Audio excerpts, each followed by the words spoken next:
Good morning and welcome to the NBA Daily for December 5th, 2024. Coming up, we got Jovan Buha on to tell us why the Lakers stink right now. We got Caitlin Cooper to tell us why the Pacers stink right now.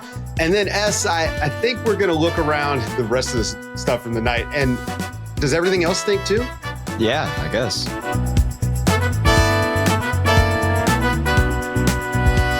Good morning, everybody. Good morning, Es. Good morning, Jovan. Not very often that we start the show off with a guest, but this is about as close as we're going to get to an emergency podcast without a trade or a coach getting fired.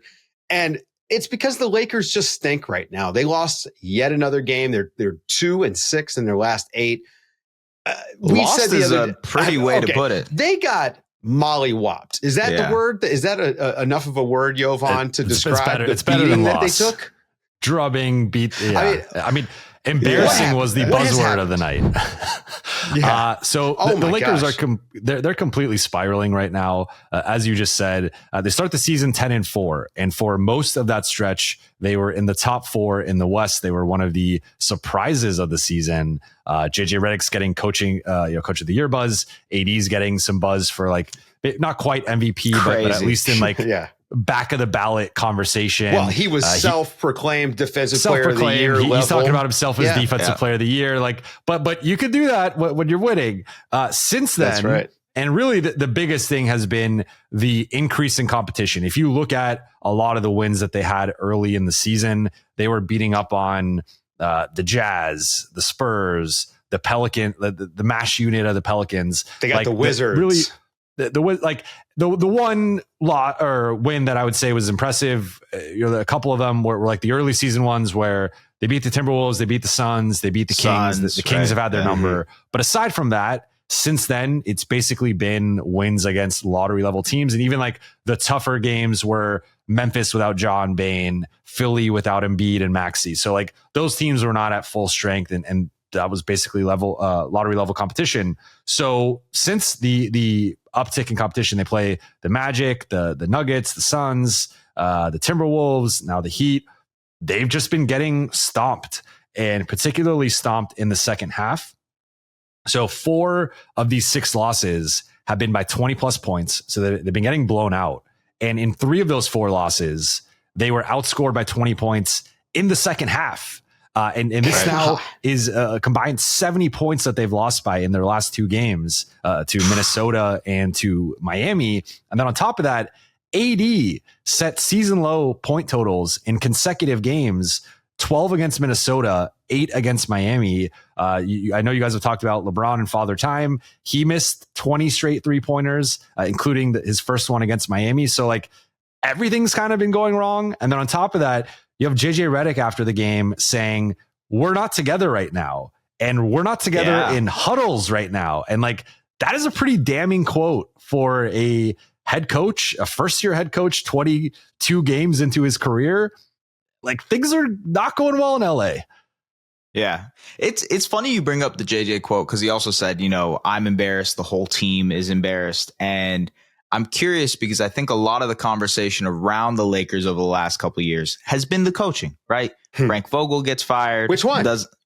Yeah, true. Right. Which coach, right? Frank Vogel gets fired or kind of moves on. Nothing happens there. They hire Darvin Ham, same situation, right? And then they bring in JJ Redick, and it feels like it's this rotating door, if you will, of coaches coming in and the roster not necessarily being up to par. Where do you think that fits into this conversation right now with this Lakers roster? I would say, I think JJ's done a solid job. I think he's pushed a lot of the right buttons in terms of not to bring up last season and Darvin Ham and that whole situation. But JJ has largely played the right players and the team's best players. Right now, he doesn't have a lot of players to choose from. A lot of the guys are underperforming. Even Dalton Connect, who is the bright spot of the season, last 3 games has 14 points on 6 of 22 shooting combined across the 3 games. Right. So he's cooled off tremendously and kind of wonder if he's hitting the rookie wall at the quarter point of the season. But I think the thing with coaching, and this is where I think it was right for JJ to take ownership of the situation was like, he keeps talking about like, we're harping on these things that shoot around in practices before games, during games, at halftime of games. And the team just isn't responding. They're not executing. They're not listening to what I'm saying. And that certainly falls on the players. And at some point you have to have a certain level of pride, and just like they had no pride tonight. They were uncompetitive. Yeah. They looked disinterested. It was really embarrassing. Like everyone kept saying embarrassing. And I agree. At the same time, the coach has to be able to get the message through to the players. And clearly JJ has lost some level of buy-in over the last couple of weeks. So part of that falls at his feet for sure. But to your point, it's been a trend now where Frank Vogel loses the locker room, Darvin Ham loses the locker room, JJ Redick, I don't think has lost the locker room, but there's been some kernels of that, clearly based on the results and based on post-game quotes. So it's kind of like, I don't know if anyone can really rein in this locker room. And really the two guys that have been there the whole time are LeBron and AD. Those have been the only two constants. Let's talk about those two guys. Okay, because they're the stars of the team, and we know this is a player-driven league. Like, we don't need to act like the coaches are the ones that are on the court or making most of the decisions. They've not been good together. LeBron's been good with or bad without AD. It seems like has been a little bit better on the court with non-LeBron in the non-LeBron minutes, but they've not been good. If your best two players can't play together in a way that raises the floor of the guys around them, you're cooked, right? Like, this is clearly a personnel issue, and it starts with those two guys who have just been bad. I mean, the start of the season, Anthony Davis averages 30 points a game, I think, for like the first 13 games, and has just fallen completely off a cliff. And so, I think this conversation, like JJ Redick is a coach, he's the first guy that's got to answer to the media. Those two guys don't get enough of the blame, in my opinion. I'm with you. I think, and I would actually say everyone's going to focus on the offensive end, but I think it's the defensive end. And atrocious. To me, this was arguably the worst defensive game I've ever seen Anthony Davis play. Guys were just getting to the rim, and I mentioned disinterest, and AD was at the forefront of that. And the one thing with AD is he always gives you a certain defensive floor, and he always gets criticized for the fourth quarter when he gets one or two shots, or like the second half when he has like 6 points. And there's certainly something to that. But even in those games, he's giving you all defensive player of the year caliber defense. And that was not the case tonight. And it felt like really this game and the Minnesota game, the second they got punched in the mouth, AD was the first one to roll over and just fold. And that is rare, because he's typically the guy, he's typically fighting still deeper into the game. And but to the point of LeBron and AD, I think it's no surprise that these two have not been great at getting back in transition, and the Lakers have continually been terrible. A bottom, not even just like bottom 10, but often bottom 5 transition team defensively in the LeBron AD era. And it starts with those two, because those are the two guys who are often playing the 4 and the 5. And those are the two arguably most important defensive positions in terms of at least rim protection, getting back, et cetera. And the Lakers have not often been a team that crashes the offensive glass. That's changed a little bit under JJ, but they're still not really doing it at a high level. So it's like they're not crashing, they're not getting back, and it's a problem. And you got to do one or the other. So I would say, I think the offense will figure itself out. Like LeBron, for as bad as his defense was tonight, he did have a bounce back offense performance. To your point, AD's had a pretty good offensive year overall. I'm not concerned with the offense, but the defense is very good. And now the Jared Vanderbilt update of if he's going to be out at least another month, and that's on the optimistic side. So they're in trouble here in terms of at least the nightly defense. And I just wonder if they're now getting to a point where they've been trying to be patient and evaluate the roster and like, let's make a move later in the season. It might be time now, or at least when the clock hits December 15th, it might be time to make a move if you want to try and save the season. I mean, a couple of things before we get out of here. If you go and look at the NBA tracking data, those two guys, LeBron and Anthony Davis, two of the slowest movers on defense in the league.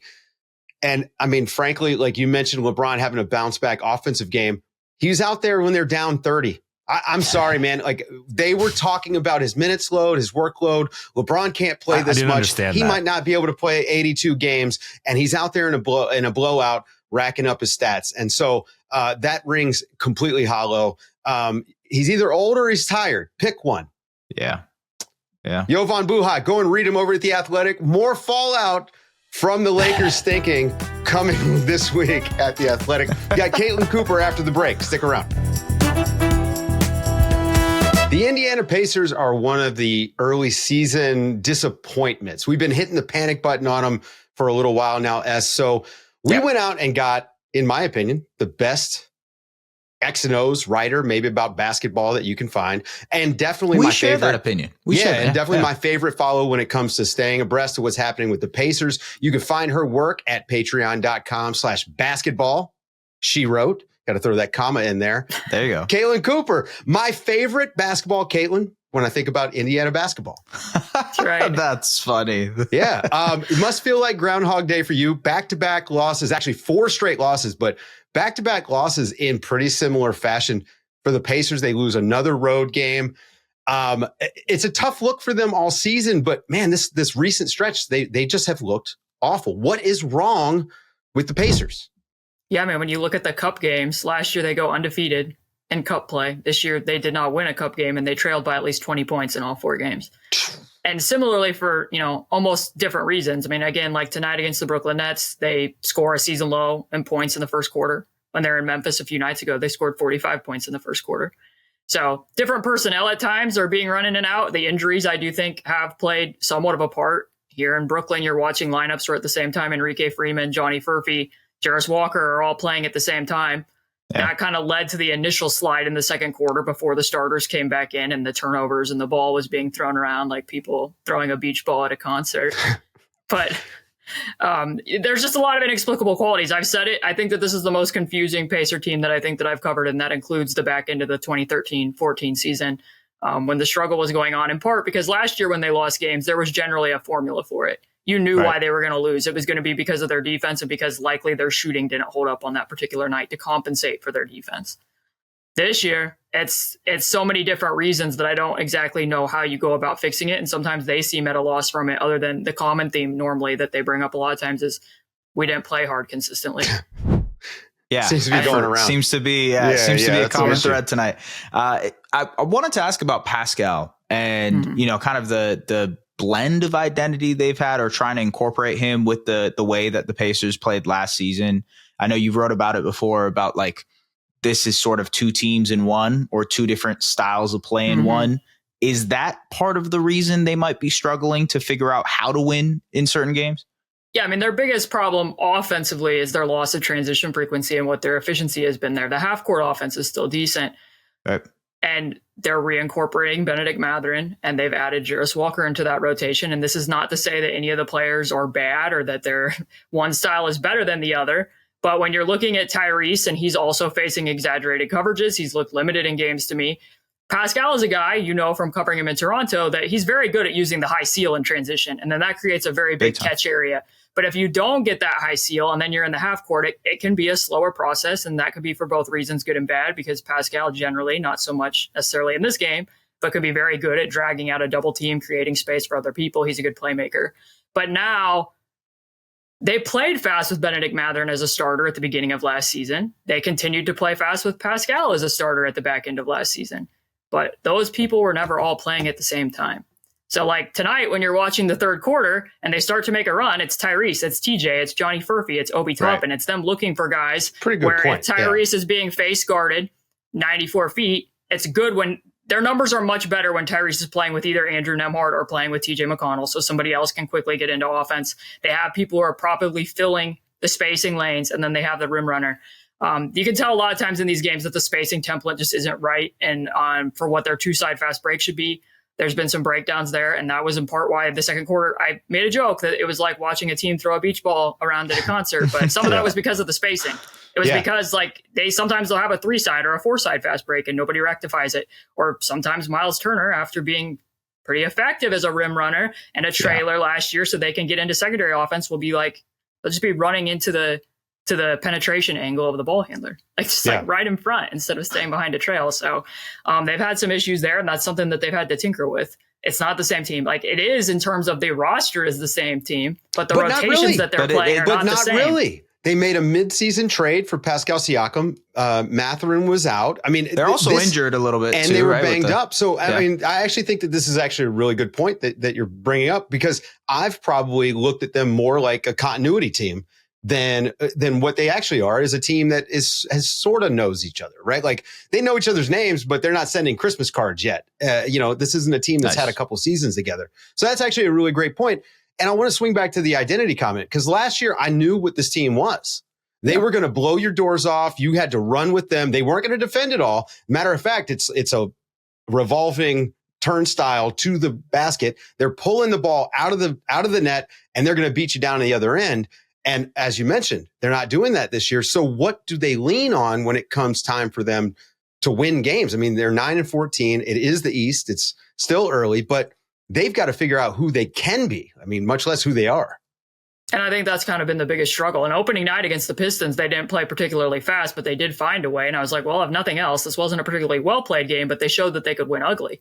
Yeah. That hasn't been the case very much in these other ones. And like, even just to point out too, like, people criticized it at the time, but Buddy Hield is a loss here. Like it didn't show up as much in the playoffs. They still were able to maintain their identity. And that's like, oh, okay. Like if they can still score to this degree against the Boston Celtics, and Boston is saying that was our toughest competitor in the playoffs. And like, look at the decent difference in effort from game 4 of that Eastern Conference Final Series when Tyrese wasn't even playing to what it looked like in this game tonight when they're having to lean on, deeper into the rotation. And again, some of that's because people who are capable of playing that play style were sitting on the bench in street clothes tonight. But you see the point there and what the contrast is. How come there wasn't much carryover defensively from what we saw in the playoffs? I mean, obviously you can't do that sort of ball pressure for 82 games, but it feels like that's something that they just aren't tapping into enough in this season. Look, their defense is still awful, and their offense is not as good as it was. They got to figure out a way to balance that equilibrium a little bit. Like, what could they do defensively to maybe improve? Is that possible? Is that Neesmith and Nembhard just being hurt? Like, is that 3 of their top 4 defenders are out? Like Andrew is their best perimeter defender, and not only because of what he does at the point of attack, but because he's their highest field off-ball defender as well. Right. Aaron gives them a wing defender, and then obviously Ben Shepherd is very good at staying skinny and getting over the top of screens as well. You saw that tonight, right? Like Benedict Mathurin trying to guard against Dennis Schroeder. There's a reason why before halftime Johnny Furphy was guarding at the point of attack against Dennis Schroeder. Like sometimes when he has to veer, he'll start to do it, and then he kind of meanders, or he'll just hug the screener and point for the next person to do it. Like there's games where he's better and will push up, and then there's other ones where it can kind of wax and wane for him at that end of the floor. But overall, I mean, their pick and roll defense, surprisingly, actually is quite a bit better from last year. They show a little bit more help, but the problem is when they're showing that help, sometimes their court awareness isn't good enough to then contain the cuts. And the big one, which you kind of touched on, is the transition defense. Like they don't give up a ton in transition, but they get beat in transition a lot. And sometimes it can be for really inexplicable reasons. I'm sure Ez saw it last night. Like there's one last night where Miles is the first big back. Tyrese is like buddied up next to Jakob Poeltl in a trail. And instead of Miles being like, oh, I'm the first big back, I receive Jakob Poeltl, you go close out to Scotty Barnes. Tyrese keeps running with Jakob Poeltl, and then Miles is like, oh, I have to close out clear to the 3-point line. Like there's little breakdowns like that. Like that's not a schematic thing from the coaching staff. That's just feel and reads. You have to stay connected on defense. And there's just a lot of times where that's not happening. And then they're coming out and talking about it. They get down big to the Miami Heat. They come out and talk about it afterwards. Like, this was an effort thing. We need to clean this up. Then they do clean it up in the next game against the Miami Heat. Very clear improvements. Then 2 nights later, it's jacked again. What's the way forward for Haliburton? And, kind of the inconsistencies that we've seen so far this season. Incredible games. I thought he was great against the Raptors, but then tonight, not the greatest. What is that answer for him to start getting consistent? I think somewhat of the difference there is, and I thought it was important that he had 2 of the drives that he had against Jakob Poeltl, not because Jakob Poeltl's like a shutdown isolation defender, but because Tyrese typically does not drive switches. And there was 2 times in that game where he was able to drive, get past Jakob Poeltl, and actually go and finish at the rim. Typically, Yeah. he goes sideways. He'll want to use the sidestep to beat a switch on the perimeter or hunt the switch pocket. The fact that he was looking and driving and doing that in a more athletic way, I felt was meaningful tonight in this game, because Brooklyn is a team that switches more universally than what the Toronto Raptors do. The numbers for Tyrese and Miles, they were the number one pick and roll combination in the NBA last year.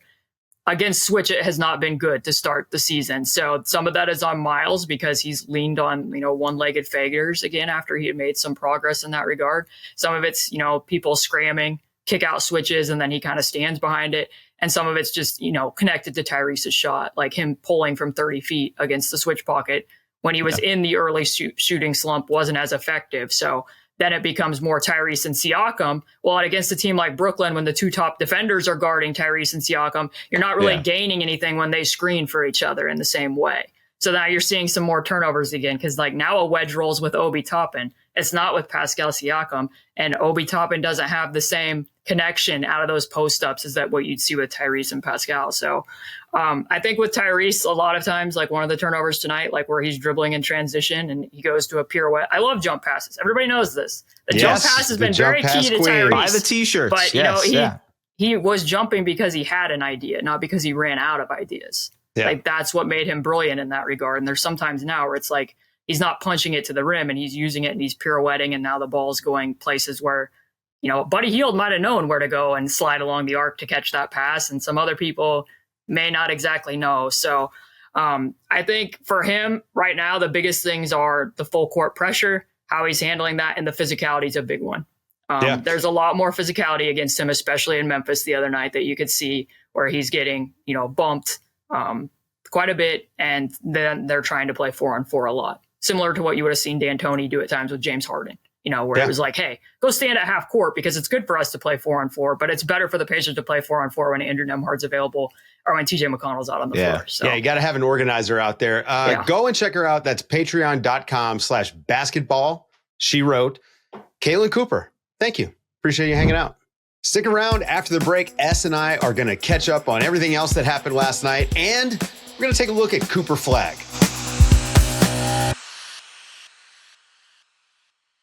All right, S. Cooper Flagg right now, I guess, is going to be the number one pick in the draft. Although here recently, people have said there's a chance that he could be overtaken. I'm not sure how you feel about that, but big game for Cooper Flagg. And with him being the presumptive number one pick in next year's draft, he's on our radar. Seemed like Duke looked a little bit better in this game than they have in the last couple of weeks.